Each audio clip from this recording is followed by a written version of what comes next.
Bismillahirrahmanirrahim. Assalamualaikum warahmatullahi wabarakatuh. Hai semua, bagaimana kabar kalian?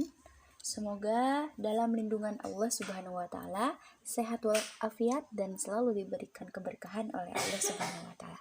Amin ya Allah ya rabbal alamin. Oke anak-anak, kali ini Ibu akan menjelaskan materi tentang jujur dalam muamalah yang didasari oleh hadis riwayat Al-Baihaqi dari Ibnu Abbas. Simak ya. Sebelum ke materi, Ibu akan menyampaikan tujuan pembelajaran untuk kali ini. Yang pertama, siswa memahami konsep jujur dalam muamalah. Yang kedua, siswa memahami hadis riwayat Al-Baihaqi dari Ibnu Abbas.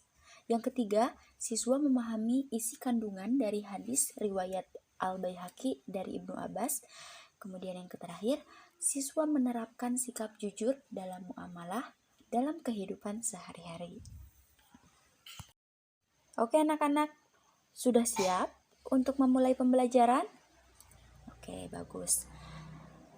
Yang pertama, Ibu akan menjelaskan konsep jujur dalam muamalah. Di sini ada 3 poin. Yang pertama tentang pengertian, yang kedua tentang menerapkan atau pengertian dari jujur dalam muamalah, dan yang ketiga indikator jujur. Ibu akan menjelaskan satu persatu. Yang pertama, secara bahasa, sidik artinya benar, jujur. Kesesuaian dan kebenaran dari perkataan dan perbuatan yang sesuai dengan kenyataan. Kemudian, muamalah adalah hubungan manusia dengan manusia yang diatur oleh syariat Islam dalam interaksi sosial seperti ekonomi, sosial, dan juga politik. Kemudian poin yang kedua yaitu pengertian jujur dalam muamalah. Apa itu pengertian jujur dalam muamalah? Pengertian jujur dalam muamalah yaitu sikap yang mencerminkan kepribadian seorang muslim sejati. Di antaranya yaitu tidak pernah menipu, tidak pernah memalsukan, dan berkhianat kepada siapapun termasuk kepada non-muslim. Dalam melakukan jual beli, tidak melakukan kecurangan. Kemudian yang ketiga yaitu indikator jujur.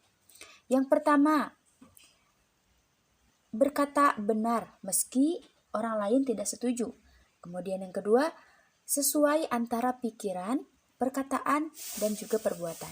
Yang ketiga, memberikan kesaksian yang adil. Yang keempat, mempercayai dan membenarkan ajaran Allah dan juga Rasul-Nya. Kemudian yang kelima, taat kepada perintah dan larangan Allah Subhanahu wa taala. Kemudian yang keenam, menepati janji, dan yang terakhir adalah amanah. Kemudian poin selanjutnya yaitu hadis riwayat Al-Baihaqi. Sebagaimana sabda Rasulullah sallallahu alaihi wasallam, Bismillahirrahmanirrahim. An Ibnil Abbasi qala Rasulullah sallallahu alaihi wasallam, ya ma'syarat tujari innakum qad walaitum amrun halakat fihil umamus salifatul mikyal wal mizan. Rawahu Al-Baihaqi. Yang artinya dari Ibnu Abbas radhiyallahu anhu berkata, Rasulullah shallallahu alaihi wasallam bersabda, wahai para pedagang, sesungguhnya ketika kalian menguasai urusan yang telah menghancurkan umat terdahulu, yakni takaran dan timbangan. Hadis riwayat Baihaqi. Poin selanjutnya yaitu isi kandungan hadis riwayat Al-Baihaqi. Apa sih isi kandungan dari hadis tersebut? Hadis ini merupakan peringatan keras kepada para pedagang untuk menyempurnakan takaran dan timbangan agar tidak binasa seperti umat terdahulu. Umat terdahulu seperti apa? Yang berlaku curang dengan mengurangi atau melebihkan takaran dan timbangan. Takaran dan timbangan adalah 2 alat ukur yang mendapatkan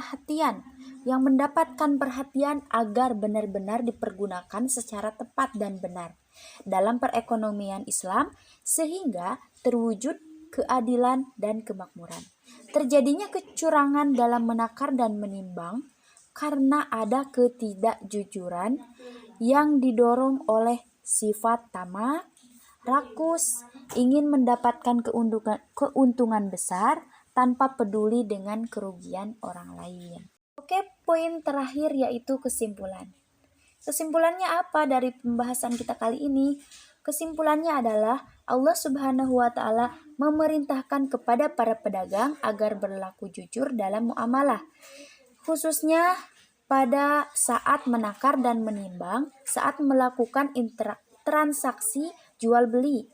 Ancaman akan membinasakan kita seperti umat terdahulu jika melakukan ketidakjujuran. Jujur dalam muamalah diartikan sebagai kesesuaian antara pikiran, ucapan, dan tindakan dalam berinteraksi sosial dengan sesama manusia sehingga keadilan dan kebenaran dapat ditegakkan dan terwujud masyarakat yang aman, rukun, damai, dan sejahtera. Mungkin itu saja pembahasan kita untuk kali ini. Semoga bermanfaat bagi kita semua dan jangan lupa diterapkan ke dalam kehidupan kita sehari-hari. Sebelum ditutup, Ibu akan memberikan satu motivasi, yaitu kejujuran membawa kepada kebaikan dan kebaikan membawa kita ke surga. Terima kasih. Semoga bermanfaat. Wabillahi taufiq wal hidayah. Wassalamualaikum warahmatullahi wabarakatuh.